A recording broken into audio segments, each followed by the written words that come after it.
3 ಬಾರಿ ಓಂಕಾರವನ್ನು ಉಚ್ಚರಿಸಿ 3 ನಿಮಿಷಗಳ ಕಾಲ ಮೌನ ಮತ್ತು ಧ್ಯಾನವನ್ನು ಆಚರಿಸಿ ಹಿಂತಿರುಗೋಣ.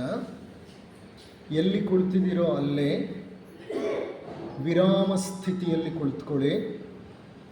ಸ್ಥೂಲ ಶರೀರ ವಿರಮಿಸದೆ ಹೋದರೆ ನಮ್ಮ ಪ್ರಜ್ಞೆ ಸ್ಥೂಲ ಶರೀರವನ್ನು ಬಿಟ್ಟು ಪ್ರಾಣ ಶರೀರಕ್ಕೆ ಏರಲು ಸಾಧ್ಯವಿಲ್ಲ. ಹಾಗಾಗಿ ಸ್ಥೂಲ ಶರೀರ ವಿರಮಿಸಬೇಕು. ವಿರಾಮ ಸ್ಥಿತಿಯಲ್ಲಿ ಕುಳಿತುಕೊಳ್ಳಿ. ಕಣ್ಣಿನ ರೆಪ್ಪೆಗಳನ್ನು ಹಿತವಾಗಿ ಮುಚ್ಚಿ ಶರೀರದ ಎಲ್ಲ ಅಂಗಾಂಗಗಳನ್ನು, ಅವಯವಗಳನ್ನು, ಸ್ನಾಯುಗಳನ್ನು ಸಡಿಲಬಿಡಿ.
ಕಣ್ಣಿನ ರೆಪ್ಪೆಗಳನ್ನು ತೆರೆಯಿರಿ.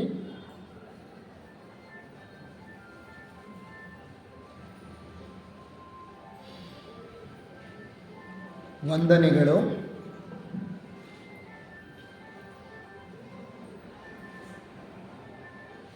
ಓಂ ಈಶ್ವರಃ ಪರಮಃ ಕೃಷ್ಣ ಸಚ್ಚಿದಾನಂದ ವಿಗ್ರಹ ಅನಾದಿರಾದಿರ್ಗೋವಿಂದ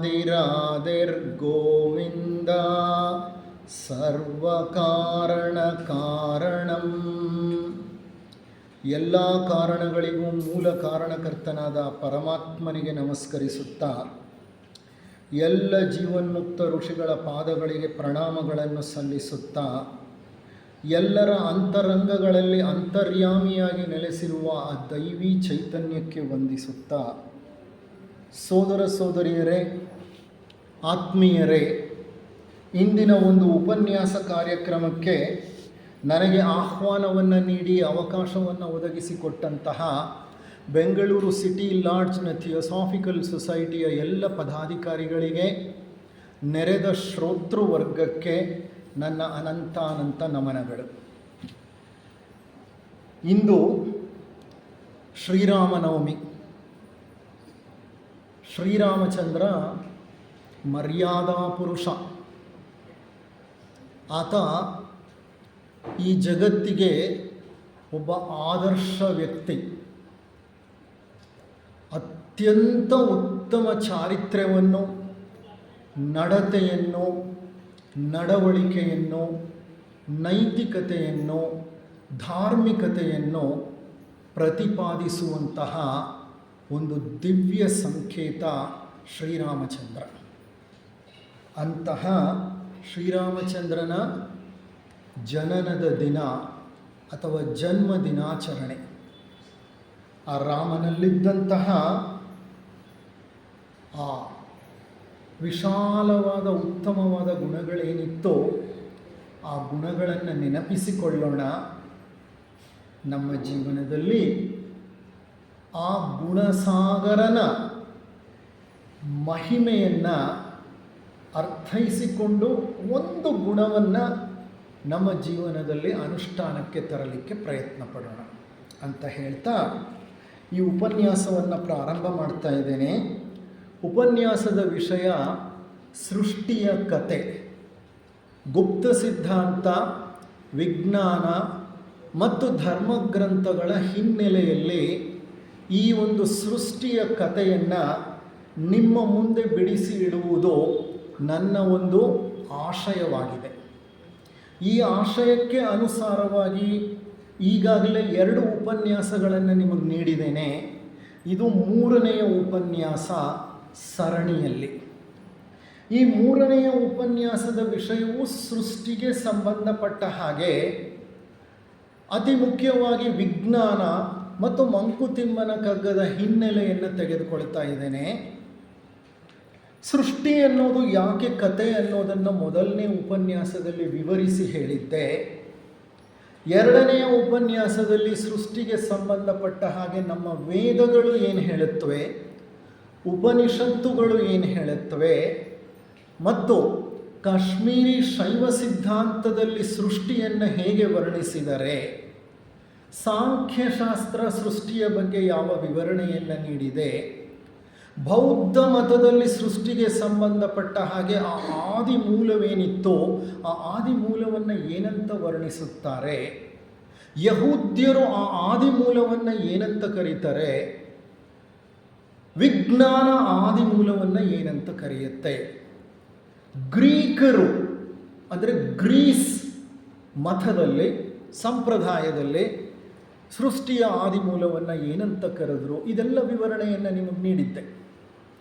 ಉಪನಿಷತ್ತುಗಳು ಈ ಸೃಷ್ಟಿಗೆ ಆದಿ ಮೂಲ ಏನಿತ್ತೋ ಆ ಆದಿ ಮೂಲವನ್ನು ಪರಬ್ರಹ್ಮನ್ ಅಂತ ಕರೆದು, ವೇದಗಳು ತದೇಕಂ ಅಂತ ಕರೆದು, ಸಾಂಖ್ಯಶಾಸ್ತ್ರ ಅವ್ಯಕ್ತ ಅಂತ ಕರೀತು, ಯಹೂದ್ಯರು ಯಹೇವಾ ಅಂತ ಕರೆದರು, ಸೀಕ್ರೆಟ್ ಡಾಕ್ಟ್ರಿನ್ ಅನ್ಮ್ಯಾನಿಫೆಸ್ಟ್ ಅಂತ ಕರೀತು.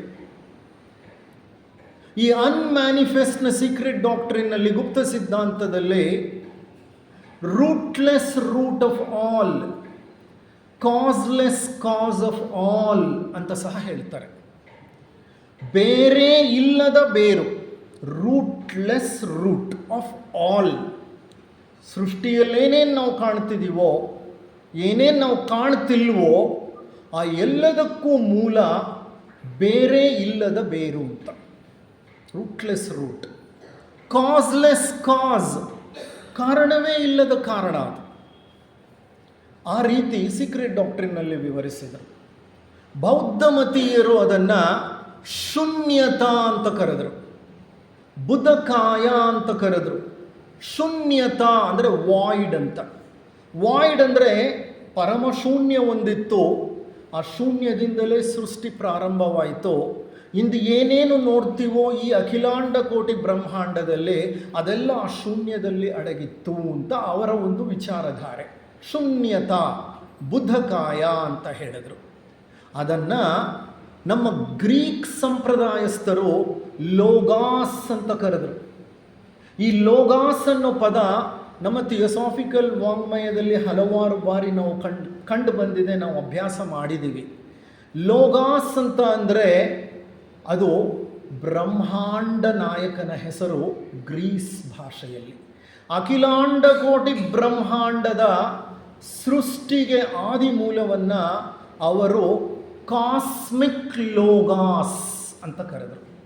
ಕಾಸ್ಮಿಕ್ ಲೋಗಾಸ್, ಅಖಿಲಾಂಡ ಕೋಟಿ ಬ್ರಹ್ಮಾಂಡೇಶ್ವರ. ಸೋಲಾರ್ ಲೋಗಾಸ್ ಅಂದರೆ ಯಾರು? ಸೌರ ಬ್ರಹ್ಮಾಂಡೇಶ್ವರ. ನಮ್ಮ ಬ್ರಹ್ಮಾಂಡ, ಸೌರ ಬ್ರಹ್ಮಾಂಡಕ್ಕೆ ಅಧಿಪತಿ ಯಾರು? ಸೂರ್ಯದೇವ. ಆತನನ್ನು ನಾವೇನಂತ ಕರಿತೀವಿ? ಸೌರ ಬ್ರಹ್ಮಾಂಡೇಶ್ವರ ಅಂತ ಕರಿತೀವಿ. ಆತನನ್ನು ಗ್ರೀಕರು ಸೋಲಾರ್ ಲೋಗಾಸ್ ಅಂತ ಕರೆದರು. ಇಂತಹ ಕೋಟಿ ಕೋಟಿ ಕೋಟಿ ಕೋಟಿ ಕೋಟಿ ಸೂರ್ಯರಿದ್ದಾರೆ, ನಕ್ಷತ್ರಗಳಿದ್ದಾವೆ. ಸೂರ್ಯನೂ ಒಂದು ನಕ್ಷತ್ರನೇ. ಈ ಎಲ್ಲ ನಕ್ಷತ್ರಗಳ ಅಧಿಪತಿ ಒಬ್ಬ ಅಖಿಲಾಂಡ ಕೋಟಿ ಬ್ರಹ್ಮಾಂಡೇಶ್ವರನಿದ್ದಾನೆ. ಆತನನ್ನು ಗ್ರೀಸ್ ಭಾಷೆಯಲ್ಲಿ ಕಾಸ್ಮಿಕ್ ಲೋಗಾಸ್, ಕಾಸ್ಮಿಕ್ ಅಂದರೆ ಅಖಿಲಾಂಡ ಕೋಟಿ ಬ್ರಹ್ಮಾಂಡ, ಲೋಗಾಸ್ ಅಂದರೆ ನಾಯಕ ಅಥವಾ ಅಧಿಪತಿ ಅಂತ ಅರ್ಥ. ಸೊ ಕಾಸ್ಮಿಕ್ ಲೋಗಾಸ್ ಅಂತ ಕರೆದ್ರು ಅವರು ಗ್ರೀಕರು. ವಿಜ್ಞಾನ ಏನಂತ ಕರೆಯುತ್ತೆ? ವಿಜ್ಞಾನ ಇತ್ತೀಚೆಗೆ ಸೃಷ್ಟಿಯ ರಹಸ್ಯವನ್ನು ಬಯಲಿಗೆಳೆಯಲು ಪ್ರಾರಂಭ ಮಾಡಿದ್ದು. ಇತ್ತೀಚೆಗೆ ಅಂದರೆ ಕಳೆದ 80-100 ವರ್ಷಗಳಿಂದ ಸೃಷ್ಟಿಗೆ ಸಂಬಂಧಪಟ್ಟ ಹಲವಾರು ಸಂಶೋಧನೆಗಳನ್ನು ವಿಜ್ಞಾನಿಗಳು ಮಾಡಿದರು. 1926ನೇ ಇಸವಿಯಲ್ಲಿ ಒಬ್ಬ ಮಹಾನ್ ವಿಜ್ಞಾನಿ, ಆ ವಿಜ್ಞಾನಿಯ ಹೆಸರು ಜಾರ್ಜ್ ಡೆಲೆಮೆಟ್ರೆ ಅಂತ. ಆತ ಆರ್ಥರ್ ಎಡಿಂಗ್ಟನ್ ಅನ್ನುವಂತಹ ಮತ್ತೊಬ್ಬ ವಿಜ್ಞಾನಿಯ ಜೊತೆ ಸೇರಿ ಈ ಅಂತರಿಕ್ಷವನ್ನು ಜಾಲಾಡುವಾಗ ಆತನಿಗೆ ಈ ವಿಶ್ವ ಒಂದು ಮಹಾ ಆಸ್ಫೋಟದಿಂದ ಉತ್ಪತ್ತಿಯಾಯಿತು ಅನ್ನುವಂತಹ ಒಂದು ವಿಚಾರ ಗಮನಕ್ಕೆ ಬಂತು.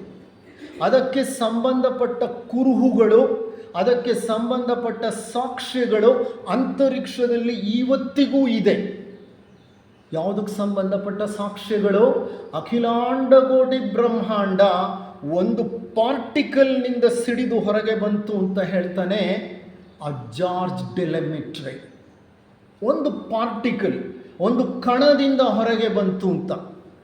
ಒಂದು ಕಣದಿಂದ ಅಖಿಲಾಂಡ ಕೋಟಿ ಬ್ರಹ್ಮಾಂಡದ ಕೋಟಿ ಕೋಟಿ ಕೋಟಿ ನಕ್ಷತ್ರಗಳು, ಗ್ರಹಗಳು, ಜೀವಿಗಳು, ನಿರ್ಜೀವಿಗಳು ಎಲ್ಲ ಉತ್ಪತ್ತಿಯಾಯಿತು ಅಂತ ವಿಜ್ಞಾನ ಒಪ್ಕೊಳ್ತಾ ಇದೆ.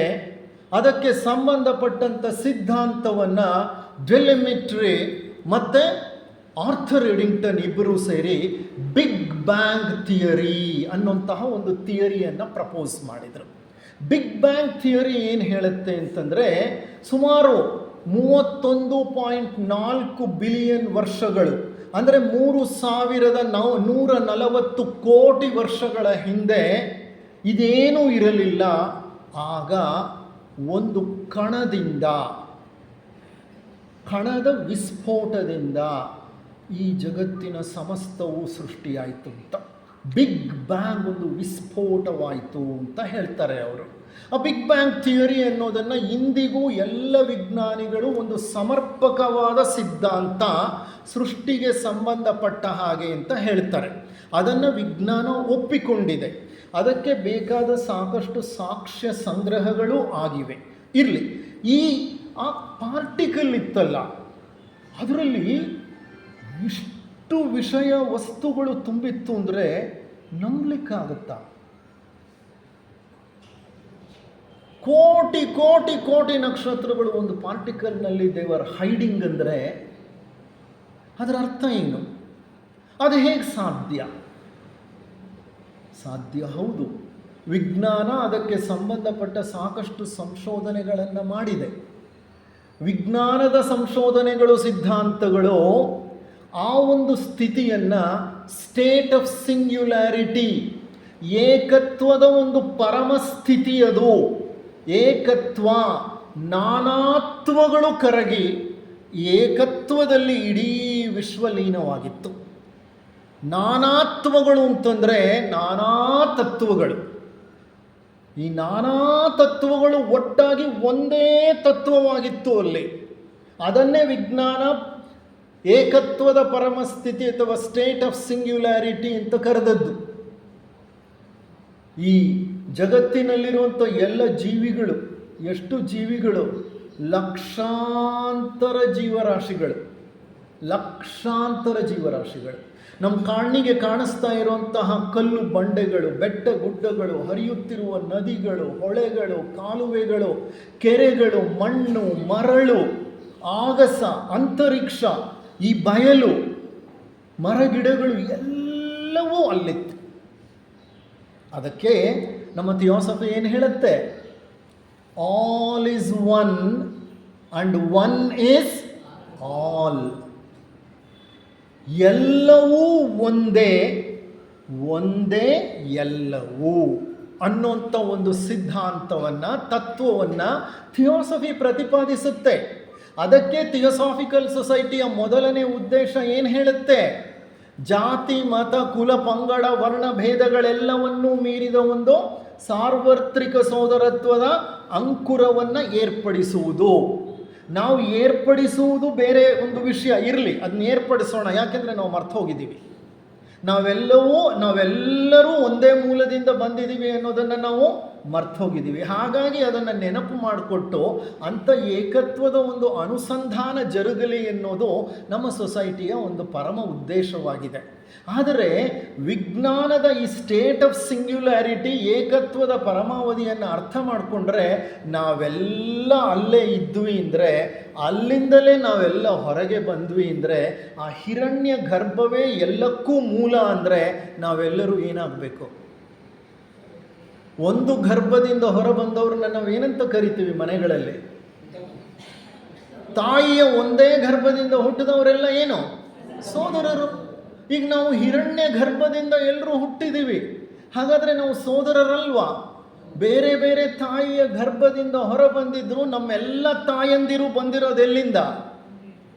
ಒಂದೇ ಮೂಲದಿಂದಲೇ. ಇಡೀ ಅಖಿಲಾಂಡ ಕೋಟಿ ಬ್ರಹ್ಮಾಂಡದ ಮೂಲ ಗರ್ಭ ಹಿರಣ್ಯ ಗರ್ಭ. ಪುರಾಣಗಳು ಅದನ್ನು ಹಿರಣ್ಯ ಗರ್ಭ ಅಂತ ಕರೆದರು. ಯಾವುದನ್ನು ನಾವು ಆದಿಮೂಲ ಅಂತ ಹೇಳ್ತೀವೋ ಅದನ್ನು ಪುರಾಣಗಳು ಹಿರಣ್ಯ ಗರ್ಭ ಅಂತ ಕರೆಯುತ್ತವೆ. ವಿಷ್ಣು ಪುರಾಣದಲ್ಲಿ ಈ ವಿಷಯ ಬರುತ್ತೆ. ಹಿರಣ್ಯ ಗರ್ಭದಿಂದ ಆ ಮಹಾವಿಷ್ಣುವೇ ಸೃಷ್ಟಿಕರ್ತ, ಸೃಷ್ಟಿ ಪ್ರಾರಂಭವಾಯಿತು ಅಂತ. ಇದಕ್ಕೆ ಸಂಬಂಧಪಟ್ಟ ಹಾಗೆ ಕಾಶ್ಮೀರಿ ಶೈವ ಸಿದ್ಧಾಂತದಲ್ಲಿ ಬಿಂದು ನಾದ ಸಿದ್ಧಾಂತ ಅಂತ ಒಂದು ಸಿದ್ಧಾಂತ ಇದೆ. ವೀರಶೈವ ಸಿದ್ಧಾಂತ. ಅದು ಕಾಶ್ಮೀರದಲ್ಲಿ ಇದು ಪ್ರಚಲಿತವಾಗಿತ್ತು, ಈಗಲೂ ಇದೆ. ಈ ಶೈವ ಸಂಪ್ರದಾಯಸ್ಥರು ಏನು ಹೇಳ್ತಾರೆ ಅಂದರೆ, ಸಮಸ್ತವು ಮಹಾಬಿಂದುವಿನಲ್ಲಿ ಅಡಗಿತ್ತು. ಆ ಬಿಂದು ಒಮ್ಮೆ ವಿಸ್ಫೋಟವನ್ನು ಹೊಂದಿತು. ಆಗ ನಾದದೊಂದಿಗೆ ಸೃಷ್ಟಿ ಪ್ರಾರಂಭವಾಯಿತು. ಅದಕ್ಕೆ ಬ್ರಹ್ಮನನ್ನು ನಾವೇನಂತ ಕರಿತೀವಿ? ನಾದ ಬ್ರಹ್ಮ ಅಂತ ಕರಿತೀವಿ. ಸೃಷ್ಟಿಯ ಆದಿಯಲ್ಲಿ ಆ ಪರಬ್ರಹ್ಮನು ನಾದ ರೂಪದಲ್ಲಿ ಹೊರಬಂದನಂತೆ. ಯಾವುದು ಆ ನಾದ ರೂಪ? ಆ ನಾದವನ್ನೇ ನಾವು ಪ್ರಣವ ಅಂತ ಹೇಳ್ತೇವೆ, ಅದನ್ನೇ ನಾವು ಓಂಕಾರ ಅಂತ ಹೇಳ್ತೇವೆ. ಅಂದರೆ ಈ ಜಗತ್ತಿನ ಸೃಷ್ಟಿಯ ಆದಿಯಲ್ಲಿ, ಪ್ರಾರಂಭದಲ್ಲಿ ಉತ್ಪತ್ತಿಯಾದಂಥ ಆ ದೈವಿ ನಾದವೇ ಓಂಕಾರ. ಆ ಮಾಗಳ ಸಂಗಮ, ಸೃಷ್ಟಿ ಸ್ಥಿತಿ ಲಯಗಳ ಸಂಗಮ, ಅದನ್ನು ಪ್ರಣವ ಅಂತ ಹೇಳ್ತೇವೆ, ಓಂಕಾರ ಅಂತ ಹೇಳ್ತೇವೆ. ನಮ್ಮ ಹಿಂದೂ ಮತದಲ್ಲಿ ಅಥವಾ ಹಿಂದೂ ಧರ್ಮದಲ್ಲಿ ಓಂಕಾರಕ್ಕೆ ಬಹಳಷ್ಟು ಪ್ರಾಶಸ್ತ್ಯವನ್ನು ನಾವು ಕೊಟ್ಟಿದ್ದೇವೆ. ಸಾಮಾನ್ಯವಾಗಿ ಋಷಿ ಮುನಿಗಳು, ಯೋಗಿಗಳು, ಸಿದ್ಧರು, ಸಂತರು, ಮಹಂತರು ತಪಸ್ಸಿಗೆ ಕುಳಿತಾಗ, ಧ್ಯಾನಕ್ಕೆ ಕುಳಿತಾಗ ಅವರು ಉಚ್ಚರಿಸುವ ಒಂದೇ ಒಂದು ಮಂತ್ರ ಅಂದರೆ ಯಾವುದದು? ಓಂಕಾರ ಮಂತ್ರ. ಕಾರಣ ಓಂಕಾರ ಆ ಸೃಷ್ಟಿಕರ್ತನ ಒಂದು ನಾದ ರೂಪ. ಈ ಓಂಕಾರ ಅಂದರೆ ಏನು ಅಂತ ವಿಜ್ಞಾನಿಗಳು ಹುಡುಕ್ತಾ ಹೋದರು. ಅಂದರೆ ಅವರಿಗೆ ಈ ನಮ್ಮ ಧರ್ಮಗ್ರಂಥಗಳಲ್ಲಿ ಕೊಟ್ಟಿರುವಂತಹ ವಿಚಾರ ಅವರಿಗೆ ಇತ್ತೀಚೆಗೆ ಗೊತ್ತಾಯಿತು. ಉಪನಿಷತ್ತುಗಳು ಹೇಳುತ್ತವೆ, ಈ ಅಖಿಲಾಂಡ ಕೋಟಿ ಬ್ರಹ್ಮಾಂಡದ ಸೃಷ್ಟಿಯು ಒಂದು ಮಹಾ ವಿಸ್ಫೋಟದೊಂದಿಗೆ ಪ್ರಾರಂಭವಾಯಿತು. ಆ ವಿಸ್ಫೋಟವೇ ಬಿಂದು ವಿಸ್ಫೋಟ ಅಂತ ಉಪನಿಷತ್ತುಗಳು ವಿವರಣೆ ಕೊಡುತ್ತೆ. ಬಿಂದು ವಿಸ್ಫೋಟವನ್ನು ಉಪನಿಷತ್ತುಗಳು ಸುಮಾರು 3, 4, 5 ಸಾವಿರ ವರ್ಷಗಳ ಹಿಂದೆ ಬರೆದ ಋಷಿ ಮುನಿಗಳು ಬರೆದಿದ್ದಾರೆ. 4-5 ಸಾವಿರ ವರ್ಷಗಳ ಹಿಂದೆ ಋಷಿ ಮುನಿಗಳಿಗೆ ಯಾವ ಟೆಲಿಸ್ಕೋಪ್ ಇರಲಿಲ್ಲ, ರೇಡಿಯೋ ಟೆಲಿಸ್ಕೋಪ್ ಇರಲಿಲ್ಲ, ಅವ್ರ ಹತ್ರ ಆಂಟೆನಾ ಇರಲಿಲ್ಲ, ಅವರಿಗೆ ರೇಡಿಯೋ ವೇವ್ಸ್ ಅಂದರೆ ಗೊತ್ತಿರಲಿಲ್ಲ. ನಮ್ಮ ಪ್ರಕಾರ ಗೊತ್ತಿರಲಿಲ್ಲ, ನಮ್ಮ ಪ್ರಕಾರ. ಯಾಕೆಂದರೆ ನಾವು ಅಂದ್ಕೊಂಡಿರೋದು ವಿಜ್ಞಾನ ಇತ್ತೀಚೆಗೆ ಇದನ್ನೆಲ್ಲ ಕಂಡುಹಿಡಿದಿದೆ ಅಂತ. ಅವರು ಆ ಕಾಲದಲ್ಲೇ ಇದನ್ನು ಗುರುತಿಸಿದ್ರು. ಅಂದರೆ ಅವ್ರು ಹೇಗೆ ಇದನ್ನು ತಿಳ್ಕೊಂಡ್ರು? ಬಿಂದು ವಿಸ್ಫೋಟ, ಬಿಗ್ ಬ್ಯಾಂಗ್ ಥಿಯರಿ ಅವರಿಗೆ ಆಗಲೇ ಗೊತ್ತಿತ್ತು. ವಿಜ್ಞಾನಿಗಳಿಗೆ ಈಗ ಬಹಳ ಆಶ್ಚರ್ಯಚಕಿತವಾದಂಥ ವಿಷಯ ಅದೇ.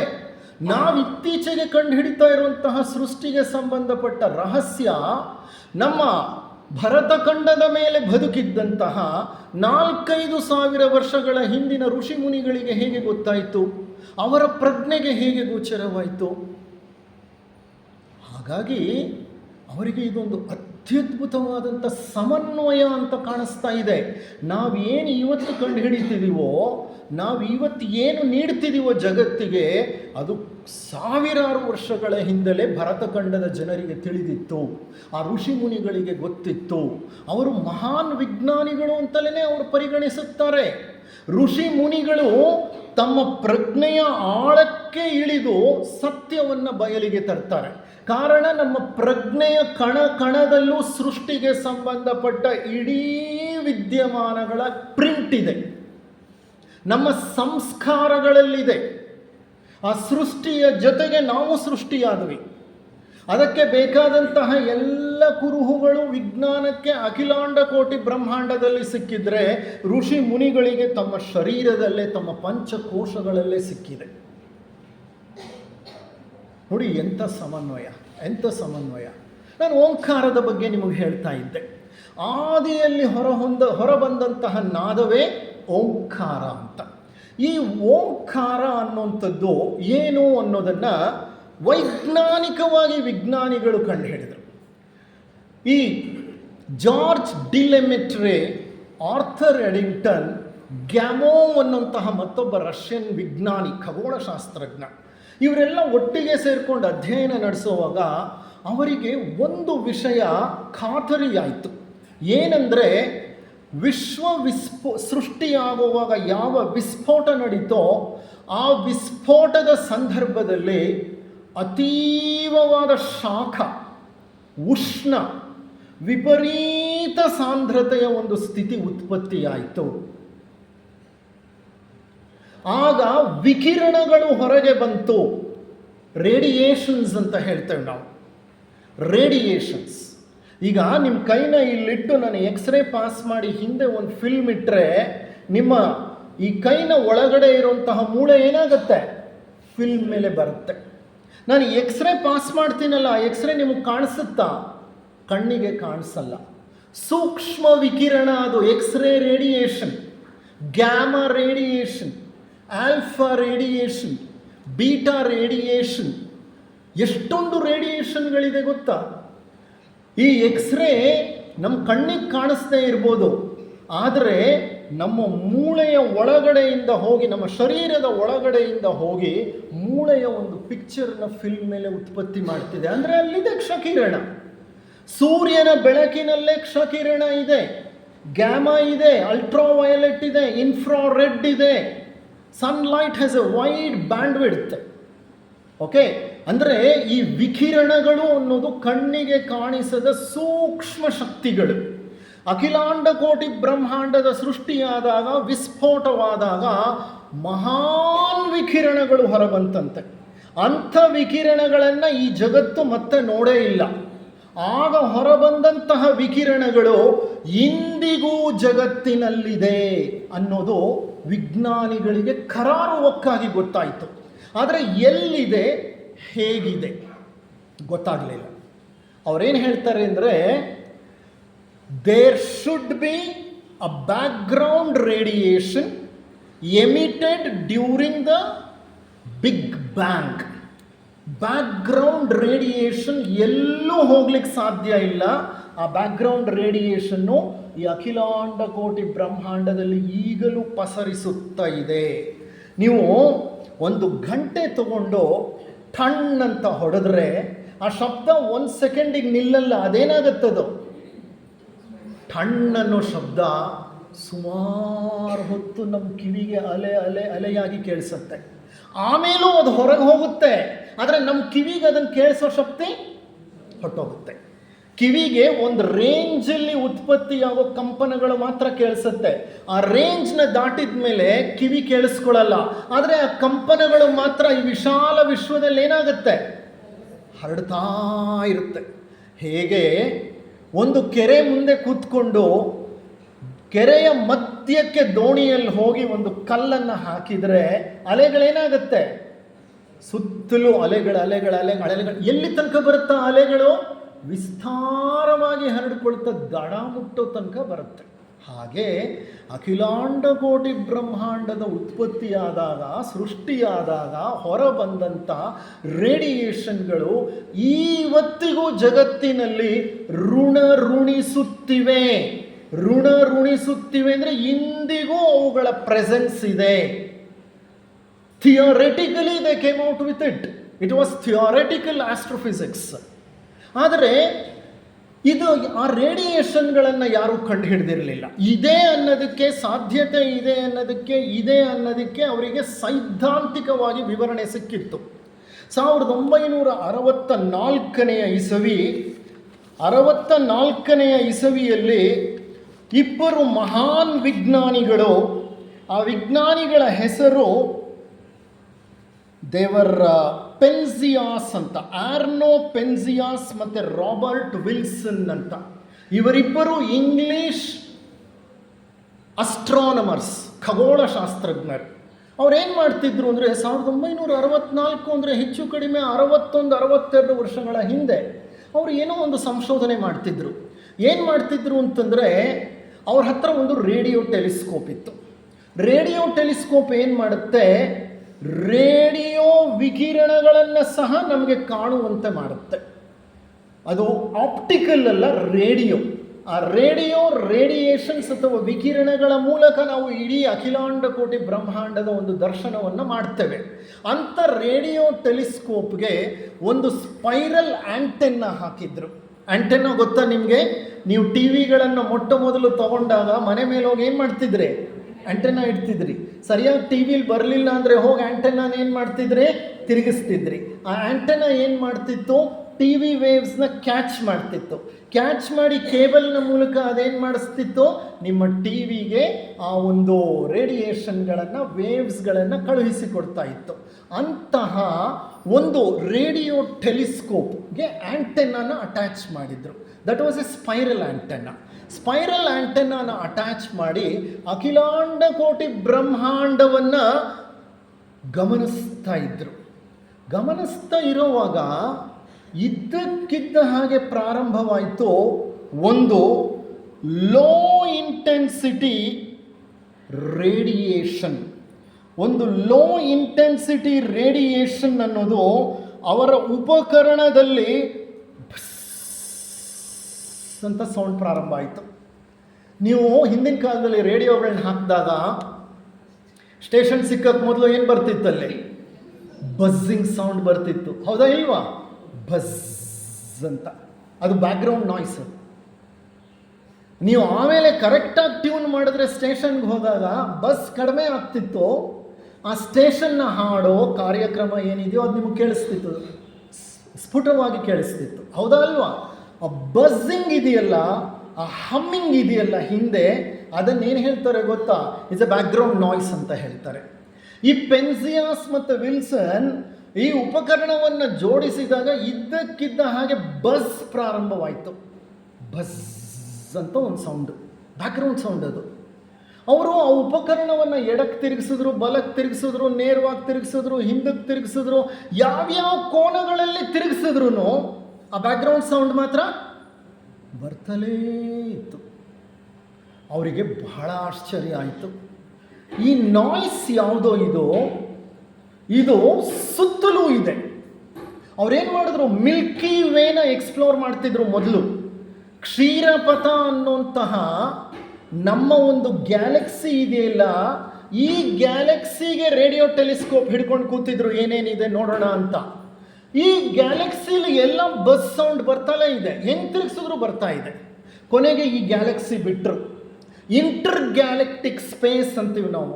ಇಂಟರ್ ಗ್ಯಾಲೆಕ್ಟಿಕ್ ಸ್ಪೇಸ್ ಅಂದರೆ ಒಂದು ಗ್ಯಾಲಕ್ಸಿ ಮತ್ತೊಂದು ಗ್ಯಾಲಕ್ಸಿಯ ಮಧ್ಯೆ ಇರುವಂತಹ ಶೂನ್ಯ ಸ್ಥಳ. ಆ ಶೂನ್ಯ ಸ್ಥಳದ ಕಡೆಗೆ ತಿರುಗಿಸಿದ್ರು ರೇಡಿಯೋ ಟೆಲಿಸ್ಕೋಪ್, ಅಲ್ಲೂ ಬರ್ತಾಲೇ ಇದೆ ಬಸ್ ಅಂತ. ಅಲ್ಲಿಂದ ಆಂಡ್ರೋಮೆಡಾಗೆ ತಿರುಗಿಸಿದ್ರು, ಅಲ್ಲೂ ಬರ್ತಾ ಇದೆ ಬಸ್ ಅಂತ.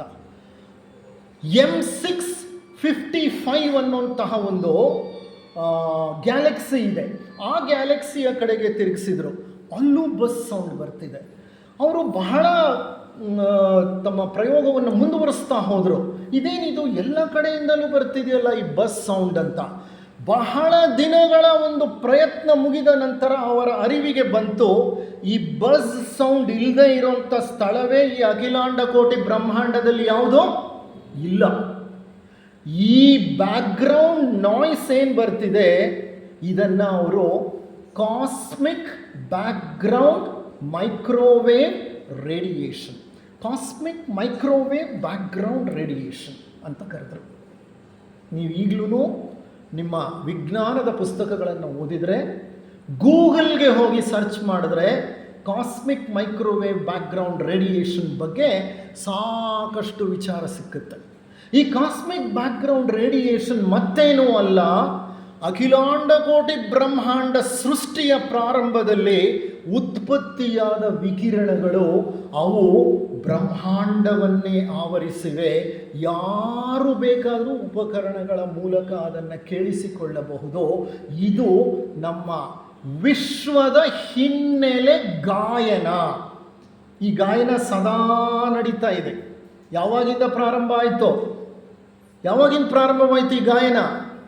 ಸೃಷ್ಟಿಯ ಆದಿಯಲ್ಲಿ ಹೊರಟಂಥ ವಿಕಿರಣಗಳು ಇಂದಿಗೂ ಆವರಿಸಿದೆ, ಇಂದಿಗೂ ಋಣಿಸುತ್ತಿವೆ, ಇಂದಿಗೂ ಘಂಟಾನಾದದ ಹಾಗೆ ಕೇಳ್ತಾ ಇದೆ. ಇದನ್ನು ಅವರೇನೋ ಕಾಸ್ಮಿಕ್ ಬ್ಯಾಕ್ಗ್ರೌಂಡ್ ಮೈಕ್ರೋವೇವ್ ರೇಡಿಯೇಷನ್ ಅಂತ ಕರೆದುಬಿಟ್ರು. ಇದನ್ನೇ ನಮ್ಮ ಋಷಿ ಮುನಿಗಳು ಕೇಳಿಸಿಕೊಂಡವರು ಓಂಕಾರ ಅಂತ ಹೇಳಿದರು. ಈ ಓಂಕಾರವು ಅಖಿಲಾಂಡ ಕೋಟಿ ಬ್ರಹ್ಮಾಂಡವನ್ನು ಆವರಿಸಿಕೊಂಡಿದೆ. ಇರಲಿ, ಇದು ಒಂದು ವೈಜ್ಞಾನಿಕ ಹಿನ್ನೆಲೆ. ಈಗ cosmic background microwave background radiation ಇದೆ ಅಂದಮೇಲೆ ಖಂಡಿತ ಒಂದು ಬಿಂದು ವಿಸ್ಫೋಟ ಜರುಗಿತ್ತು ಅನ್ನೋದಕ್ಕೆ ಇದು ಪ್ರಮಾಣ. ಅದು ಜರುಗಿದ್ರಿಂದಲೇ ಈ ಬ್ಯಾಕ್ಗ್ರೌಂಡ್ ರೇಡಿಯೇಷನ್ ಎಲ್ಲ ಕಡೆ ಬಸ್ ಸೌಂಡಾಗಿ ಇರೋದು ಅನ್ನೋದು ವಿಜ್ಞಾನಿಗಳ ಅಭಿಪ್ರಾಯ. ಅಂದರೆ ವಿಜ್ಞಾನಿಗಳಿಗೆ ಬಿಗ್ ಬ್ಯಾಂಗ್ ಜರುಗಿತು ಅನ್ನೋದಕ್ಕೆ ಒಂದು ಸಾಕ್ಷಿ ಸಿಕ್ತು. ಮತ್ತೊಂದು ಸಾಕ್ಷಿ, ಬಿಗ್ ಬ್ಯಾಂಗ್ ನಡೆದ ನಂತರ ಸಮಸ್ತವೂ ಆ ಕೇಂದ್ರ ಬಿಂದುವಿನಿಂದ ಹೊರಬಂತಲ್ಲ, ಹೊರಬಂದದ್ದು ಹೊರಗೆ ಹೊರಗೆ ಹೊರಗೆ ಹೊರಗೆ ಹೊರಗೆ ವಿಸ್ತಾರವಾಗ್ತಾ ಹೋಯಿತು. ಎಕ್ಸ್ಪ್ಯಾನ್ಷನ್ ಪ್ರಾರಂಭವಾಗೋಯಿತು. ಜಗತ್ತು ಎಕ್ಸ್ಪ್ಯಾಂಡಿಂಗ್ ಯೂನಿವರ್ಸ್. ಇದು ವಿಕಸನ ಹೊಂದುತ್ತಿರುವ ವಿಶ್ವ. ಕೇಂದ್ರದಿಂದ ಸಿಡಿದೆದ್ದಂತಹ ಎಲ್ಲ ವಸ್ತುಗಳು ದೂರ ದೂರ ದೂರ ದೂರ ಸಾಗ್ತಾ ಇದೆ. ಈ ಕ್ಷಣದಲ್ಲೂ ಸೂರ್ಯನ ಜೊತೆ ನಮ್ಮ ಪರಿವಾರ ದೂರ ದೂರ ದೂರ ಹೋಗ್ತಾ ಇದೆ. ಸೂರ್ಯನ ಪರಿವಾರವಲ್ಲ, ನಮ್ಮ ಮಿಲ್ಕಿ ವೇ ಗ್ಯಾಲಕ್ಸಿನೇ ದೂರ ದೂರ ದೂರ ಹೋಗ್ತಿದೆ ಕೇಂದ್ರದಿಂದ ಸಿಡಿದು ಹೊರಬಂದು. ಮಿಲ್ಕಿ ವೇನೇ ಅಲ್ಲ, ಇದರ ಪಕ್ಕದಲ್ಲಿರುವ ಆಂಡ್ರೋಮೆಡಾ ಸಹ ದೂರ ದೂರ ದೂರ ಹೋಗ್ತಾ ಇದೆ. ಇಡೀ ವಿಶ್ವದ ಬ್ರಹ್ಮಾಂಡದ ಎಲ್ಲ ಗ್ಯಾಲಕ್ಸಿಗಳು, ಎಲ್ಲ ನಕ್ಷತ್ರಗಳು, ಎಲ್ಲ ಗ್ರಹಗಳು, ಎಲ್ಲ ಉಪಗ್ರಹಗಳು, ಎಲ್ಲ ಧೂಮಕೇತುಗಳು, ಎಲ್ಲ ಉಲ್ಕೆಗಳು, ಎಲ್ಲ ಕ್ಷುದ್ರ ಗ್ರಹಗಳು ದೂರ ದೂರ ಸಾಗ್ತಾ ಇವೆ, ವೇಗವಾಗಿ ಹೋಗ್ತಾ ಇವೆ. ಸೂರ್ಯನ ಜೊತೆ ನಮ್ಮ ಭೂಮಿನೂ ವೇಗವಾಗಿ ಹೋಗ್ತಾ ಇದೆ. ನಮಗೆ ಗೊತ್ತಾಗ್ತಿದೆಯಾ? ಸ್ವಲ್ಪವೂ ಗೊತ್ತಾಗ್ತಿಲ್ಲ. ಯಾಕೆ ಗೊತ್ತಾಗ್ತಿಲ್ಲ ನಮಗೆ? ಯಾಕೆ ಗೊತ್ತಾಗ್ತಾ ಇಲ್ಲ ಹೇಳಿ? ಜೋರಾಗಿ ಬುಗುರಿ ತಿರುಗ್ತಾ ಇದೆ. ಯಾರೋ ಹುಡುಗ ಬುಗುರಿನ ಭಾಳ ಜೋರಾಗಿ ಬಿಟ್ಬಿಟ್ಟಿದ್ದಾನೆ. ಬುಗುರಿ ಏನಾಗಿ ಕಾಣಿಸುತ್ತದೋ? ನಾವು ಚಿಕ್ಕಂದಲ್ಲಿ ಹೇಳ್ತೀವಿ ನಿದ್ರೆ ಮಾಡ್ತಿದೆ ಬುಗುರಿ ಅಂತ. ನಿದ್ರೆ ಮಾಡ್ತಿದೆ ಅಂದರೆ ಅದು ಸುತ್ತಿರೋದೇ ಗೊತ್ತಾಗಲ್ಲ, ಯಾಕಂದರೆ ಅಷ್ಟು ವೇಗವಾಗಿ ಸುತ್ತಾ ಇದೆ. ಬುಗುರಿ ಸುತ್ತೋದೇ ಒಂದು ವೇಗ ಜಾಸ್ತಿ ಆದರೆ ಅದು ನಿದ್ರೆ ಮಾಡಿಬಿಡುತ್ತೆ, ಸುಮ್ಮನೆ ನಿಂತಂಗೆ ಕಾಣುತ್ತೆ. ಹಾಗಾದರೆ ಇಷ್ಟು ವೇಗವಾಗಿ ಹೋಗ್ತಾ ಇರುವಂತಹ ಈ ಸ್ಪೇಸ್ ಶಿಪ್, ಇದು ಭೂಮಿ, ಈ ಸ್ಪೇಸ್ ಶಿಪ್ ಮೇಲೆ ಭೂಮಿನೂ ನಮಗೆ ನಿದ್ರೆ ಮಾಡ್ತಿದೆ, ನಿಂತಿದೆ ಅಂತ ಭಾಸವಾಗತ್ತೆ. ಆದರೆ ಅದು ವೇಗವಾಗಿ ದೂರಕ್ಕೆ ಓಡ್ತಿದೆ. ದೂರಕ್ಕೆ ಓಡೋದೇ ಅಲ್ಲ, ದೂರಕ್ಕೆ ಓಡೋದ್ರ ಜೊತೆಗೆ ಸೂರ್ಯನ ಸುತ್ತಲೂ ಬೇರೆ ಏನು ಮಾಡ್ತಿದೆ? ಸುತ್ತಾ ಇದೆ. ಈ ಸುತ್ತಾ ಇರೋ ಭೂಮಿ ಏನು ಮಾಡ್ತಿದೆ ಗೊತ್ತಾ? ಒಂದು ಅಕ್ಷದ ಮೇಲೆ ವಾಲ್ತಾ ಇದೆ. ಎಂತಹ ಒಂದು ಅದ್ಭುತವಾದ ಸೃಷ್ಟಿ ಇದು! ಎಷ್ಟು ವೇಗದಲ್ಲಿ ಸುತ್ತುತ್ತಿದೆ ಭೂಮಿ ಅಂತಂದರೆ ನೀವು ಇಮ್ಯಾಜಿನ್ ಮಾಡ್ಕೊಳ್ಳಿಕ್ಕೂ ಸಾಧ್ಯ ಇಲ್ಲ. ಆದರೆ ಆ ವೇಗ ಎಷ್ಟು ಜಾಸ್ತಿ ಇದೆ ಅಂದರೆ ತಟಸ್ಥವಾಗಿ ನಿಂತಿದೆಯೇನೋ ಭೂಮಿ ಅಂತ ನಮಗೆ ಗೋಚರವಾಗುತ್ತೆ. ಅಂದರೆ ಸೃಷ್ಟಿಯಲ್ಲಿ ಎಷ್ಟು ರಹಸ್ಯಗಳನ್ನು ಆ ಭಗವಂತ ಅಡಗಿಸಿಟ್ಟಿದ್ದಾನೆ ನೋಡಿ. ಇಷ್ಟು ವೇಗವಾಗಿ ಭೂಮಿನೇ ಕೇಂದ್ರದಿಂದ ದೂರ ಓಡ್ತಿದೆ, ಜೊತೆಗೆ ಸೂರ್ಯನ ಸುತ್ತಲೂ ಬೇರೆ ಸುತ್ತುತ್ತಿದೆ, ಜೊತೆಗೆ ಅಕ್ಷದ ಮೇಲೆ ವಾಲ್ತಾ ಇದೆ. ಅಂಥ ಭೂಮಿ ಮೇಲೆ ಒಂದು ಮನೆ ಕಟ್ಟಿ ಇದು ನನ್ನ ಮನೆ, ಇದು ನನ್ನ ಸ್ಥಳ ಅಂತ ಹೇಳ್ತೇವೆ. ಆ ಸ್ಥಳ ಇರೋ ಜಾಗದಲ್ಲಿ ಇರೋದೇ ಇಲ್ಲ. ಅದೇನಾಗ್ತಾ ಇರುತ್ತೆ? ಈ ಭೂಮಿನೇ ಚಲಿಸುತ್ತಿದೆ ಅಂದರೆ ನಿನ್ನ ಮನೇನೂ ಚಲಿಸ್ತಿಲ್ವ? ಅದಕ್ಕೊಂದು ದಿಕ್ಕು ಕೊಡ್ತೀರಿ, ಇದು ಪೂರ್ವ, ಅದು ಪಶ್ಚಿಮ, ಇದು ಉತ್ತರ, ಇದು ದಕ್ಷಿಣ. ಅದಕ್ಕೊಂದು ವಾಸ್ತು ಹುಡುಕ್ತೀರಿ, ಇದು ಕರೆಕ್ಟು, ಅದು ತಪ್ಪು ವಾಸ್ತು ಪ್ರಕಾರ ಅಂತ. ಅಖಿಲಾಂಡ ಕೋಟಿ ಬ್ರಹ್ಮಾಂಡವೇ ಒಂದು ವೇಗದ ಚಲನೆಯಲ್ಲಿದೆ. ಇಂತಹ ಚಲನಾತ್ಮಕ ವಿಶ್ವದಲ್ಲಿ ನೀವು ದಿಕ್ಕುಗಳನ್ನು ಹುಡುಕುತ್ತಾ, ವಾಸ್ತುವನ್ನು ಗುರುತಿಸ್ತಾ, ನನ್ನ ಮನೆ ಇದು ಅನ್ನುವಂತಹ ಸ್ವಾಭಿಮಾನವನ್ನು ಬೆಳೆಸ್ಕೊಳ್ತಾರೆ. ಇದು ನನ್ನ ಪಕ್ಕದ ಮನೆಯವರ ಮನೆ, ಅದು ನನ್ನ ಎದುರು ಮನೆಯವರ ಮನೆ, ಇದು ನನ್ನ ಸ್ನೇಹಿತನ ಮನೆ, ಅದು ಅವರ ಮನೆ, ಇದು ನನ್ನ ಮನೆ. ಪ್ರತ್ಯೇಕತೆಯನ್ನು ಸೃಷ್ಟಿ ಮಾಡ್ಕೋತೀರಿ. ಎಲ್ಲವೂ ಹೊರಬಂದದ್ದು ಒಂದೇ ಮೂಲದಿಂದ. ಮರ್ತು ಹೋಗಿ ದೀರ್ಘ ಪ್ರಯಾಣವನ್ನು ಮಾಡಿಬಿಟ್ಟಿದ್ದೀವಿ. ಇರಲಿ, ಇದು ಸೃಷ್ಟಿಯ ಒಂದು ಬಹಳ ಸುಂದರವಾದಂತಹ ರಹಸ್ಯ. ಇದಕ್ಕೆ ಸಂಬಂಧಪಟ್ಟ ಹಾಗೆ ಈಗ ವಿಜ್ಞಾನದ ಒಂದು ಆಯಾಮದಲ್ಲಿ ಕೆಲವು ವಿಷಯಗಳನ್ನ ನಿಮ್ಮ ಜೊತೆ ಹಂಚಿಕೊಂಡೆ. ಈಗ ನಮ್ಮ ಮಂಕುತಿಮ್ಮನ ಕಗ್ಗದಲ್ಲಿ ಡಿ ವಿ ಗುಂಡಪ್ಪನವರು ಒಂದು ಸುಂದರವಾದ ಕಗ್ಗವನ್ನು ಕೊಡ್ತಾರೆ. ಶೃಂಗಾರ ಮಂಗಳಂ ಅನ್ನುವಂತಹ ಅವರದೇ ಮತ್ತೊಂದು ಕಾವ್ಯದಲ್ಲಿ ಸೃಷ್ಟಿಗೆ ಸಂಬಂಧಪಟ್ಟ ಒಂದು ಸುಂದರ ಕಾವ್ಯವನ್ನು ನಮ್ಮ ಮುಂದೆ ಬಿಡಿಸಿರ್ತಾರೆ. ಡಿ ವಿ ಗುಂಡಪ್ಪನವರು ನನಗೆ ತಿಳಿದ ಹಾಗೆ, ನಾನು ಎಲ್ಲೋ ಓದಿದ ಹಾಗೆ LS ಫೇಲ್. ಆದರೆ ಅವ್ರು ಬರೆದಿರೋ ಕಗ್ಗದಲ್ಲಿ ಎಷ್ಟು ವಿಜ್ಞಾನ ಇದೆ ಗೊತ್ತಾ? ಅದಕ್ಕೆ ಸಂಬಂಧಪಟ್ಟ ಹಾಗೆ ನಾನು ಕೆಲವು ವಿಚಾರಗಳನ್ನು ಹಂಚಿಕೊಳ್ತೇನೆ. LS ಫೇಲ್ ಆದಂಥ ಒಬ್ಬ ವ್ಯಕ್ತಿ ಸೃಷ್ಟಿಗೆ ಸಂಬಂಧಪಟ್ಟ ಪರಮ ರಹಸ್ಯದ ವೈಜ್ಞಾನಿಕ ಸತ್ಯಗಳನ್ನು ತಮ್ಮ ಕಗ್ಗದಲ್ಲಿ ಅಷ್ಟು ಸರಳವಾಗಿ ಬರೀತಾರೆ ಅಂದರೆ ಎಂತಹ ಮಹಾನ್ ಆತ್ಮವಿರಬೇಕು, ಬೆಳೆದ ವ್ಯಕ್ತಿ ಇರಬೇಕು. ಅವರು ಸರಳ ಸಜ್ಜನಿಕೆಯ ಸಾಕಾರ ಮೂರ್ತಿಯಾಗಿದ್ದರು ಡಿ ವಿ ಗುಂಡಪ್ಪನವರು.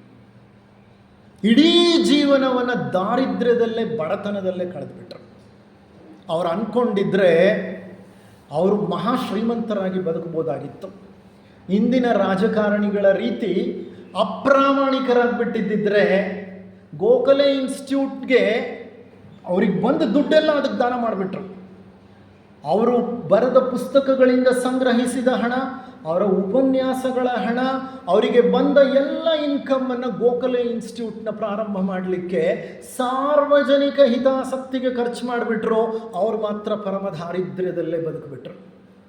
ಅಂತಹ ಮಹಾನ್ ವ್ಯಕ್ತಿಯಾದ ಡಿ ವಿ ಗುಂಡಪ್ಪನವರು ಸೃಷ್ಟಿಗೆ ಸಂಬಂಧಪಟ್ಟಂಥ ಒಂದು ಕಗ್ಗವನ್ನು ನಮ್ಮ ಜೊತೆ ಹಂಚ್ಕೋತಾರೆ. ನಾನು ಆಗಲೇ ಹೇಳ್ತಿದ್ದೆ, ಥಿಯೋಸಾಫಿಕಲ್ ವಾಂಗ್ಮಯ ಏನು ಹೇಳುತ್ತೆ, ಏಕತತ್ವದಿಂದ ನಾನಾ ತತ್ವಗಳು ಉತ್ಪತ್ತಿಯಾಯಿತು. ನಾವು ಈ ನಾನಾ ತತ್ವಗಳ ಮಧ್ಯೆ ಭೇದಗಳನ್ನು ಬೆಳೆಸ್ಕೊಂಡು ಅಭೇದವನ್ನು ಮರ್ತು ಬಿಟ್ಟಿದ್ದೀವಿ. ಹಾಗಾಗಿ ನಮ್ಮಲ್ಲಿ ಸಾರ್ವತ್ರಿಕ ಸಹೋದರತ್ವ ಬೆಳಿಬೇಕು ಅನ್ನೋದು ಥಿಯೋಸಾಫಿಕಲ್ ಸೊಸೈಟಿಯ ಮೊದಲನೆಯ ಉದ್ದೇಶ.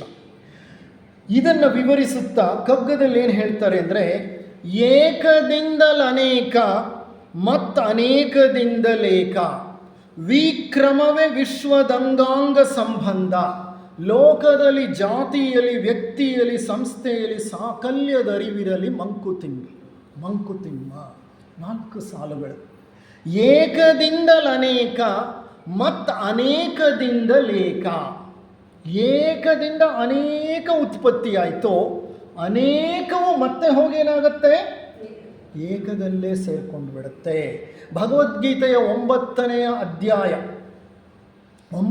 ಅಧ್ಯಾಯದಲ್ಲಿ ರಾಜಗುಹ್ಯ ಯೋಗ ಅಂತಾರೆ. ಅಲ್ಲಿ ಶ್ರೀಕೃಷ್ಣ ಪರಮಾತ್ಮ ಇದನ್ನು ಹೇಳ್ತಾನೆ, ಸೃಷ್ಟಿಯ ಆದಿಯಲ್ಲಿ ಸಕಲವೂ ನನ್ನಿಂದ ಹೊರಟವು ಅರ್ಜುನ. ಹಾಗೆ ಸೃಷ್ಟಿಯ ಆದಿಯಲ್ಲಿ ಹೊರಟ ಸಕಲವು ಸೃಷ್ಟಿಯ ಅಂತ್ಯದಲ್ಲಿ ನನ್ನನ್ನೇ ಹಿಂತಿರುಗಿ ಸೇರುತ್ತದೆ. ಮಹಾಬಿಂದುವು ಹಾಗೆ, ಪರಬ್ರಹ್ಮನು ಹಾಗೆ. ಹೊರಟ ಸಕಲವು ಸೃಷ್ಟಿ ಮುಗಿದು ಸ್ಥಿತಿ ಮುಗಿದು ಲಯದ ಸಂದರ್ಭದಲ್ಲಿ ಪುನಃ ಹಿಂತಿರುಗಿ ಹೋಗಿ ಆ ಪರಬ್ರಹ್ಮನನ್ನೇ, ಆ ಮಹಾಬಿಂದುವಿನನ್ನೇ, ಆ ಪಾರ್ಟಿಕಲ್ಲನ್ನೇ, ಆ ಏಕತ್ವದ ಪರಮಸ್ಥಿತಿಯನ್ನೇ ಸೇರಿಬಿಡುತ್ತೆ. ಇದು ಬಿಗ್ ಬ್ಯಾಂಗ್ ಆದರೆ ಹೊರಟ ಎಲ್ಲವೂ ಹಿಂತಿರುಗಿ ಬರೋದನ್ನು ಬಿಗ್ ಕ್ರಂಚ್ ಅಂತ ಕರೀತಾರೆ ವಿಜ್ಞಾನದಲ್ಲಿ. ಬಿಗ್ ಬ್ಯಾಂಗ್ ಅಂದರೆ ಸೃಷ್ಟಿ ಹೊರಬರೋದು, ಬಿಗ್ ಕ್ರಂಚ್ ಅಂದರೆ ಲಯ, ಎಲ್ಲ ಒಳಗೆ ಹೋಗಿ ಸೇರಿಕೊಳ್ಳೋದು. ಇದನ್ನು ಸೀಕ್ರೆಟ್ ಡಾಕ್ಟ್ರಿನ್ ಗ್ರಂಥದಲ್ಲಿ ದ ಗ್ರೇಟ್ ಬ್ರೆತ್ ಅಂತ ಕರೀತಾರೆ ನಮ್ಮ ಮೇಡಮ್ ಬ್ಲಾವೆಟ್ಸ್ಕಿ ಅವರು. ಗ್ರೇಟ್ ಬ್ರೆತ್ ಅಂದರೆ ಮಹಾನ್ ಶ್ವಾಸೋಚ್ಛ್ವಾಸ. ಪರಬ್ರಹ್ಮ ಉಸಿರನ್ನು ಹೊರಬಿಟ್ಟಾಗ ಸೃಷ್ಟಿ ಪ್ರಾರಂಭವಾಯಿತು. ಪರಬ್ರಹ್ಮ ಉಸಿರನ್ನು ಒಳಗೆ ತಗೊಂಡಾಗ ಲಯವಾಗಿ ಹೋಯಿತು. Secret doctrine talks about great breath with great inhalation and great exhalation. ಉಚ್ಛ್ವಾಸ ಮತ್ತು ನಿಶ್ವಾಸವು ಸೃಷ್ಟಿಗೆ ಕಾರಣವಾದರೆ ಉಚ್ಛ್ವಾಸವು ಸೃಷ್ಟಿಗೆ ಕಾರಣವಾದರೆ ನಿಶ್ವಾಸವು ಲಯಕ್ಕೆ ಕಾರಣವಾಗುತ್ತೆ. ಈ ರೀತಿ ಒಂದೇ ಬಾರಿನ ಪರಬ್ರಹ್ಮ ಉಸಿರಾಡೋದು ಸುಮಾರು ಬಾರಿ. ಅದಕ್ಕೆ ಸಂಬಂಧಪಟ್ಟ ಹಾಗೆ ಸೀಕ್ರೆಟ್ ಡಾಕ್ಟ್ರಿನಲ್ಲಿ ಫಸ್ಟ್ ಪ್ರಪೋಸಿಷನ್ ಇದೆ. ಮೊದಲನೆಯ ಪ್ರತಿಪಾದನೆ, 3 ಪ್ರತಿಪಾದನೆಗಳನ್ನು ಹೇಳುತ್ತೆ ಸೀಕ್ರೆಟ್ ಡಾಕ್ಟ್ರಿನ್ ಇಂಟ್ರೊಡಕ್ಷನ್ನಲ್ಲಿ. ಮೊದಲನೆಯ ಪ್ರತಿಪಾದನೆ ಹೇಳುತ್ತೆ, ಇಂತಹ ನೂರಾರು ಅಖಿಲಾಂಡ ಕೋಟಿ ವಿಶ್ವಗಳು, ಬ್ರಹ್ಮಾಂಡಗಳು ಹಿಂದೆ ಉತ್ಪತ್ತಿಯಾಗಿತ್ತು. ಮುಂದೆ ಇಂಥ ನೂರಾರು ಅಖಿಲಾಂಡ ಕೋಟಿ ಬ್ರಹ್ಮಾಂಡಗಳು ಉತ್ಪತ್ತಿಯಾಗುತ್ತೆ. ಬ್ರಹ್ಮ ಮಲಗಿದಾಗ, ನಿದ್ರೆ ಮಾಡಿದಾಗ ಲಯ, ಬ್ರಹ್ಮ ಎದ್ದಾಗ, ಪರಬ್ರಹ್ಮ ಎದ್ದಾಗ ಸೃಷ್ಟಿ. ಪರಬ್ರಹ್ಮನ ಒಂದು ಹಗಲು 432 ಕೋಟಿ ವರ್ಷ, ಪರಬ್ರಹ್ಮನ ಒಂದು ರಾತ್ರಿ ಮತ್ತೆ 432 ಕೋಟಿ ವರ್ಷ. ಆ 432 ಕೋಟಿ ವರ್ಷವನ್ನು ನಾವು ಕಲ್ಪಕಾಲ ಅಂತ ಕರೀತೇವೆ. ಈಗ ನಾವು ಇರೋದು ಎಷ್ಟನೇ ಕಲ್ಪ? 4ನೆಯ ಕಲ್ಪ. ಯಾವ ಕಲ್ಪ ಇದು? ಕರೆಕ್ಟು, ಕಲಿಯುಗ. ಕಲ್ಪ ಯಾವುದು ಇದು? ಶ್ವೇತವರಾಹ ಕಲ್ಪ. ನಾವು ಸಂಕಲ್ಪದಲ್ಲಿ ಹೇಳೋದಿಲ್ವಾ ವೈವಸ್ವತ ಮನ್ವಂತರೆ ಶ್ವೇತಕ ವರಾಹ ಕಲ್ಪೆ ಅಂತ ಹೇಳ್ತೀವಲ್ವ ನಾವು. ಇದು 4ನೆಯ ಕಲ್ಪ. ಇದು 4ನೆಯ ಕಲ್ಪ. ಇದು 4ನೆಯ ಸರಪಳಿ. ಹಿಂದೆ ನಾನು I don't know, I will take you through that, don't worry. 3 ಕಲ್ಪಗಳು ಮುಗಿದಿದೆ. ಇದು 4ನೇ ಸರಪಳಿ. 4ನೇ ಸರಪಳಿಯಲ್ಲಿ ನಾವು 4ನೇ ಸುತ್ತಿನಲ್ಲಿದ್ದೀವಿ. ಈ 4ನೇ ಸರಪಳಿಯ 4ನೆಯ ಸುತ್ತಿನಲ್ಲಿ ಈ ಮಾನವನ ಒಂದು ವಿಕಾಸ ಒಂದು ಮಟ್ಟವನ್ನು ತಲುಪಿದೆ. ಯಾವ ಮಟ್ಟವನ್ನು ತಲುಪಿದೆ ಅಂದರೆ ನೋಡಿ, ಇಂದು ಈ ಸ್ಥಳದಲ್ಲಿ ನಾವೆಲ್ಲ ಕುಳಿತುಕೊಂಡು ನಮ್ಮ ಮನಸ್ಸು ನಮ್ಮ ಪ್ರಜ್ಞೆ ಯಾವ ಮಟ್ಟಕ್ಕೆ ಬೆಳೆದಿದೆ ಅಂದರೆ ಆ ಸೃಷ್ಟಿಕರ್ತನನ್ನೇ, ಸೃಷ್ಟಿಯ ಒಂದು ರಹಸ್ಯವನ್ನೇ ಬಿಡಿಸುವ ಒಂದು ಪ್ರಯತ್ನವನ್ನು ನಾವು ಮಾಡ್ತಿದ್ದೀವಿ. ಈ ಜಗತ್ತಿನಲ್ಲಿ ಯಾವ ಪ್ರಾಣಿಗೆ, ಯಾವ ಜೀವಿಗೆ ಈ ಶಕ್ತಿ ಇದೆ ಹೇಳಿ? ಪರಮಾತ್ಮ ಅಂತ ಬುದ್ಧಿಯನ್ನು, ಅಂಥ ಜ್ಞಾನವನ್ನು, ಅಂಥ ವಿಚಾರಧಾರೆಯನ್ನು, ಅಂಥ ಆಲೋಚನಾ ಮಟ್ಟವನ್ನು ಭಗವಂತ ನಮಗೆ ಕೊಟ್ಟಿದ್ದಾನೆ. ಹಾಗಾಗಿ ನಾವು ಇಂದು ಕುಳಿತುಕೊಂಡು ನಮ್ಮ ಸೃಷ್ಟಿಕರ್ತನಾದ ಭಗವಂತನ ಬಗ್ಗೆನೇ ಆಲೋಚನೆ ಮಾಡೋಷ್ಟು ಶಕ್ತಿಯನ್ನು ಬೆಳೆಸ್ಕೊಂಡಿದ್ದೀವಿ. ಈ ಶಕ್ತಿ ಈ ಹೊತ್ತಿಗೆ ಬರಬೇಕಂದ್ರೆ ಎಷ್ಟು ಕಲ್ಪಗಳು ಕಳೆದು ಹೋಯಿತು. ಮಾನವನ ಈ ಒಂದು ಸ್ಕೀಮಲ್ಲಿ, ಯೋಜನೆಯಲ್ಲಿ 3 ಕಲ್ಪಗಳು ಕಳೆದು 4ನೆಯ ಕಲ್ಪವಾದ ಶ್ವೇತವರಾಹ ಕಲ್ಪದ ಮಧ್ಯಭಾಗಕ್ಕೆ ಬಂದಾಗ ಈಗ ನಮ್ಮ ಮನುಷ್ಯನಿಗೆ ಇಂತಹ ಪರಮ ರಹಸ್ಯಗಳನ್ನು ವೈಜ್ಞಾನಿಕವಾಗಿ ಚಿಂತಿಸುತ್ತಾ ಅರ್ಥೈಸುವಂಥ ಪ್ರಯತ್ನ ಮಾಡುವಂಥ ಶಕ್ತಿ ಬಂದಿದೆ. ಹಾಗಾದರೆ ಈ ಶಕ್ತಿ ಇರಲಿಲ್ವ? ಮೊದಲು ಇತ್ತು, ಋಷಿ ಮುನಿಗಳಿಗೆ ಇತ್ತು, ಸಾಮಾನ್ಯ ಮನುಷ್ಯರಿಗೆ ಇರಲಿಲ್ಲ. ಆದರೆ ಈಗ ಸಾಮಾನ್ಯ ಮನುಷ್ಯ ಸಹ ಈ ವೈಜ್ಞಾನಿಕವಾಗಿ, ಆಧ್ಯಾತ್ಮಿಕವಾಗಿ ವಿಚಾರಗಳನ್ನು ಚಿಂತಿಸಿ ಅರ್ಥೈಸುವ ಶಕ್ತಿಯನ್ನು ಪಡೆದಿದ್ದಾನೆ. ಮಾನವ ಈ ಮಟ್ಟವನ್ನು ತಲುಪಿದ್ದಾನೆ. ಅದನ್ನು ವಿವರಿಸ್ತಾ ಹೇಗೆ ಹೇಳ್ತಿದ್ದಾರೆ ನೋಡಿ ಅವರು. ಏಕದಿಂದಲ ಅನೇಕ ಮತ್ತು ಅನೇಕದಿಂದಲೇಕ, ವಿಕ್ರಮವೇ ವಿಶ್ವದ ಅಂಗಾಂಗ ಸಂಬಂಧ. ಈ ವಿಶ್ವದ ಅಂಗಾಂಗಗಳಿಗೂ ಹೀಗೆ ಸಂಬಂಧವಿದೆ. ವಿಶ್ವದ ಅಂಗಾಂಗಗಳು ಮತ್ಯಾವುದೂ ಅಲ್ಲ. ವಿಶ್ವದ ಅಂಗಾಂಗಗಳು ನಕ್ಷತ್ರಗಳು, ಗ್ರಹಗಳು, ಉಪಗ್ರಹಗಳು, ಧೂಮಕೇತುಗಳು, ಕ್ಷುದ್ರ ಗ್ರಹಗಳು ಮತ್ತು ಅಂತರಿಕ್ಷದಲ್ಲಿರುವಂತಹ ನಕ್ಷತ್ರ ಪುಂಜಗಳು, ಗ್ಯಾಲಕ್ಸಿಗಳು ಮತ್ತು ಮಲ್ಟಿಪಲ್ ಗ್ಯಾಲಕ್ಸಿಗಳು. ಇದು ಈಗ ಇನ್ನೂ ವೈಜ್ಞಾನಿಕವಾಗಿ ಹೋದರೆ ಮಲ್ಟಿವರ್ಸ್ ಅಂತೀವಿ ನಾವು. ಈಗ ಯೂನಿವರ್ಸ್ ಅನ್ನಲ್ಲ. ಯೂನಿವರ್ಸ್ ಅಂದರೆ ವಿಶ್ವ. ಈಗಿನ ವಿಜ್ಞಾನ ಏನು ಹೇಳ್ತಾ ಇದೆ ಅಂದರೆ ದೇರ್ ಆರ್ ಪ್ಯಾರಲಲ್ ಯೂನಿವರ್ಸಸ್. ಅಪ್ಪ, ನೀನಿರುವ ವಿಶ್ವ ಒಂದಾದರೆ, ಅಖಿಲಾಂಡ ಕೋಟಿ ಬ್ರಹ್ಮಾಂಡ ಒಂದಾದರೆ, ಇನ್ನೂ ಇಂತಹ ಅಖಿಲಾಂಡ ಕೋಟಿ ಬ್ರಹ್ಮಾಂಡಗಳು ಬೇಕಾದಷ್ಟಿದೆ. This is not a universe, this is a multiverse ಅಂತ ಹೇಳುತ್ತೆ ವಿಜ್ಞಾನ. ಮಲ್ಟಿವರ್ಸ್ ಅಂದರೆ ವಿಜ್ಞಾನದ ಸಂಶೋಧನೆಗಳು ಈ ಸೃಷ್ಟಿಯ ಒಂದು ಪರಮ ರಹಸ್ಯವನ್ನು ತಿಳಿಸುವ ಹಂತದಲ್ಲಿ ಸೃಷ್ಟಿ ಎಷ್ಟು ಕಾಂಪ್ಲೆಕ್ಸ್ ಆಗಿದೆ, ಎಷ್ಟು ಸಂಕೀರ್ಣವಾಗಿದೆ ಅನ್ನೋದನ್ನು ವಿವರಿಸ್ತಾ ಹೋಗುತ್ತೆ. The concept of universe is gone, the concept of multiverse has come. We are living in multiple worlds, they are parallel worlds ಅಂತ ಹೇಳ್ತಾರೆ. ಇದೇ ವಿಶ್ವದ ಅಂಗಾಂಗ ಸಂಬಂಧ. ವಿಶ್ವದಲ್ಲಿ ಇರುವ ಎಲ್ಲ ಆಕಾಶಕಾಯಗಳು ಅದರಿಂದಲೇ ಹೊರಗೆ ಬಂದದ್ದು ಪುನಃ ಅಲ್ಲಿಗೆ ಹೋಗಿ ಸೇರುತ್ತೆ ಅನ್ನೋದನ್ನು ಈ 2ನೆಯ ಸಾಲು ಹೇಳ್ತಾ ಇದೆ. 3ನೆಯ ಸಾಲು ಲೋಕದಲ್ಲಿ, ಜಾತಿಯಲ್ಲಿ, ವ್ಯಕ್ತಿಯಲ್ಲಿ, ಸಂಸ್ಥೆಯಲ್ಲಿ. ಅಯ್ಯ, ನೀನು ಈ ಲೋಕದಲ್ಲಿರ್ಬೋದು, ಯಾವುದೋ ಒಂದು ಜಾತಿಗೆ ಸೇರಿರ್ಬೋದು, ಒಬ್ಬ ವ್ಯಕ್ತಿ ಆಗಿರಬಹುದು, ಒಂದು ಸಂಸ್ಥೆಯಲ್ಲಿರಬಹುದು. ನೀನು ಎಲ್ಲೇ ಇರಲಿ, ಹೇಗೆ ಇರಲಿ, ಯಾವುದೇ ಗುರುತಿನ ಚೀಟಿನ ಅಂಟಿಸ್ಕೊಂಡಿರಲಿ, ತೊಂದರೆ ಇಲ್ಲ. ಆದರೆ ಸಾಕಲ್ಯದರಿವಿರಲಿ ಮಂಕುತಿಮ್ಮ. ಸಾಕಲ್ಯ ಅಂದರೆ ಸಕಲರೂ ಒಂದೇ, ನಾವೆಲ್ಲರೂ ಒಂದೇ ಅನ್ನುವ ಭಾವವನ್ನು, ಏಕತ್ವದ ಭಾವ ಅಂತೀವಲ್ಲ, ಅದನ್ನು ಅವ್ರು ಏನಂತ ಹೇಳ್ತಾ ಇದ್ದಾರೆ? ಸಾಕಲ್ಯ ಅಂತ ಕರೀತಾ ಇದ್ದಾರೆ.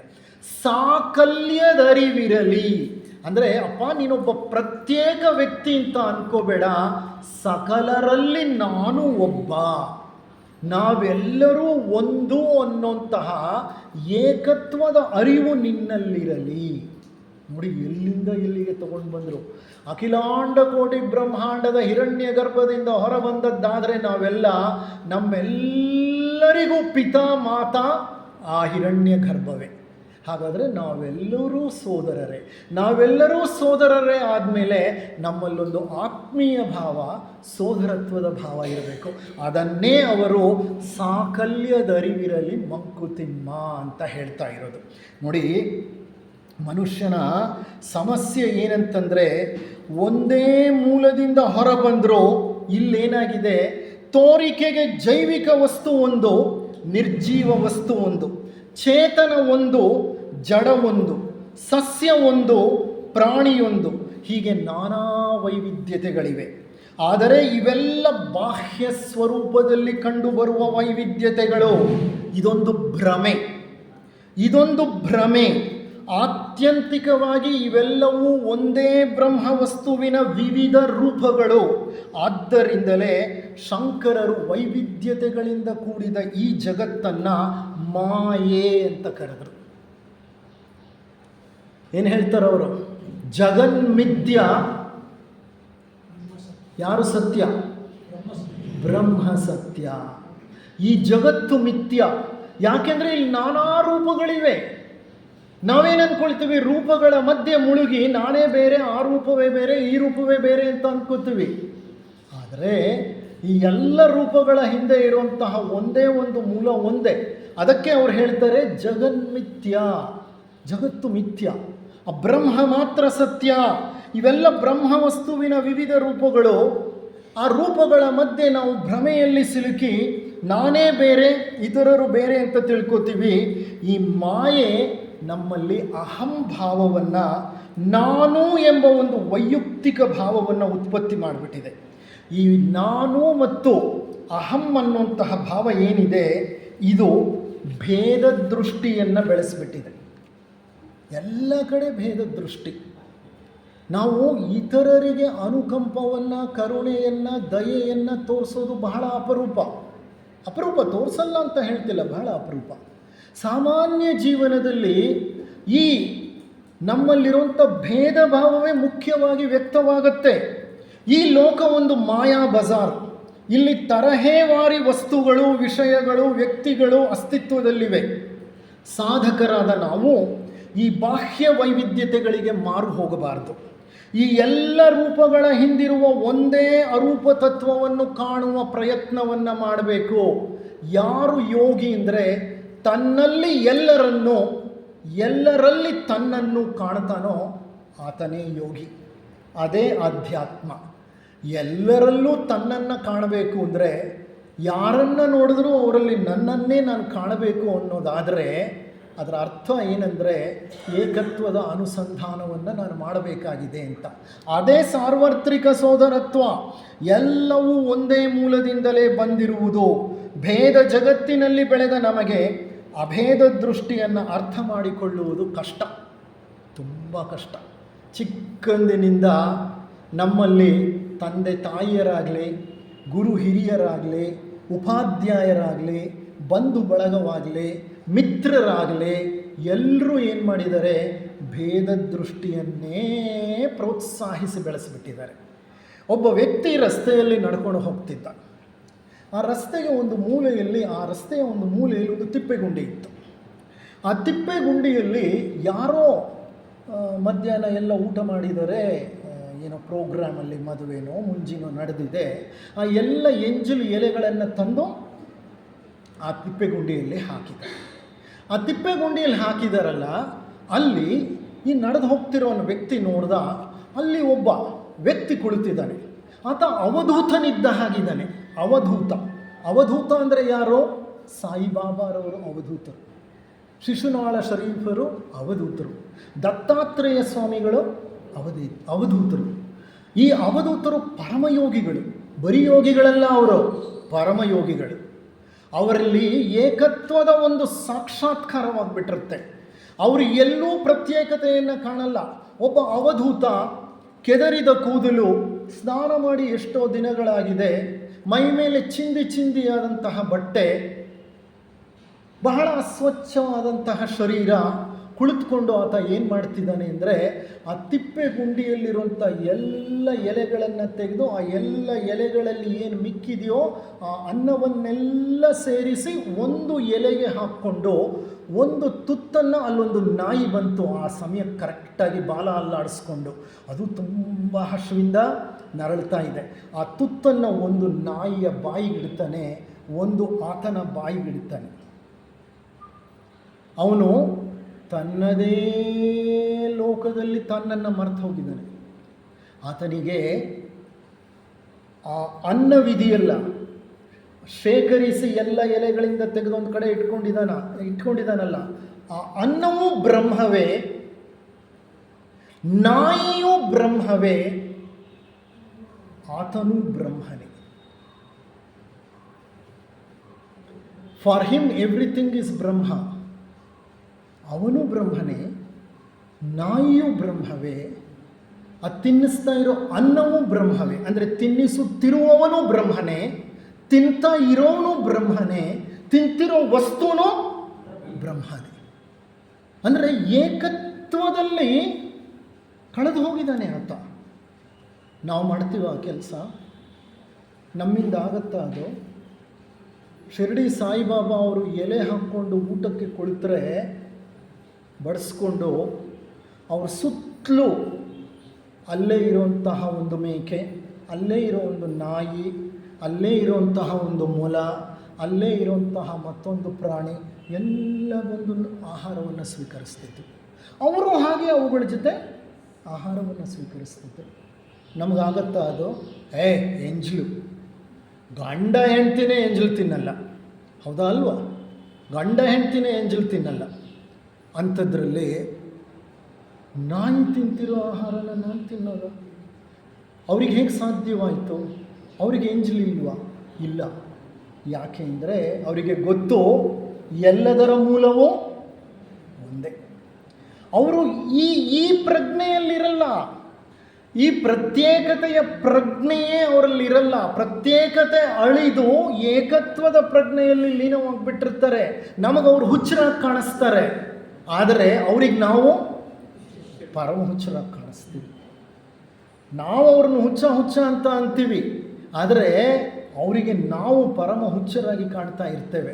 ಯಾಕೆ ಈ ವಿಷಯನ ನಾನು ಹೇಳ್ತಿದ್ದೀನಿ ಅಂತಂದರೆ, ಒಂದೇ ಮೂಲದಿಂದ ಸಿಡಿದು ಹೊರಬಂದಂತಹ ನಾವು ನಮ್ಮ ಆದಿ ಮೂಲವನ್ನೇ ಮರೆತು ಭೇದಗಳನ್ನು ಬೆಳೆಸಿಕೊಂಡು ಹೋರಾಟವನ್ನು ಮಾಡ್ತಾ, ಯುದ್ಧಗಳನ್ನು ಮಾಡ್ತಾ, ಜಗಳಗಳನ್ನು ಮಾಡ್ತಾ, ವ್ಯಾಜ್ಯಗಳನ್ನು ಮಾಡ್ತಾ, ಅಣ್ಣ ತಮ್ಮಂದಿರು ಒಂದೇ ಹೊಟ್ಟೆಯಲ್ಲಿ ಹುಟ್ಟಿರುವಂತಹ ಅಣ್ಣ ತಮ್ಮಂದಿರು ಆಸ್ತಿಗಾಗಿ ವ್ಯಾಜ್ಯ ಮಾಡಿ ಕೊಲೆಗಳೇ ಹೋಗುತ್ತೆ.